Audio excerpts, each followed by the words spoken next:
రేపే తొలి ఏకాదశి అండి, అనగా దీన్ని శయన ఏకాదశి అని కూడా అంటారు.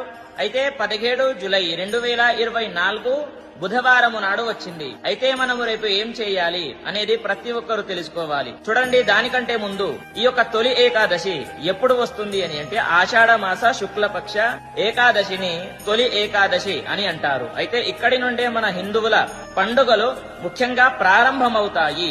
అయితే ఈ యొక్క ఏకాదశి రోజు విష్ణుమూర్తి నిద్రలోకి వెళ్తాడు. మళ్ళీ ఎప్పుడు లేస్తాడు అని అంటే కార్తీక మాస శుద్ధ ఏకాదశి రోజు మేల్కొంటాడు. అలా దీన్ని విశేషమైనటువంటి రోజుగా పరిగణించారు. అయితే ఈ యొక్క రోజును ప్రతి ఒక్కరు కూడా ఉపయోగించుకోవాలి. ఎలా అని అంటే ఈ రోజున ఉపవాసము చెయ్యాలి. చూడండి, పొద్దున పూట ఫ్రూట్స్ తినండి, తర్వాత మధ్యాహ్నం ఒక పూట మాత్రమే భోజనము చెయ్యండి, తర్వాత సాయంత్రం మళ్ళీ ఫ్రూట్స్, పాలు, నీళ్లు త్రాగి పడుకోండి. తప్పేమీ లేదు. దీంట్లో విశేషమైనటువంటి ఫలితం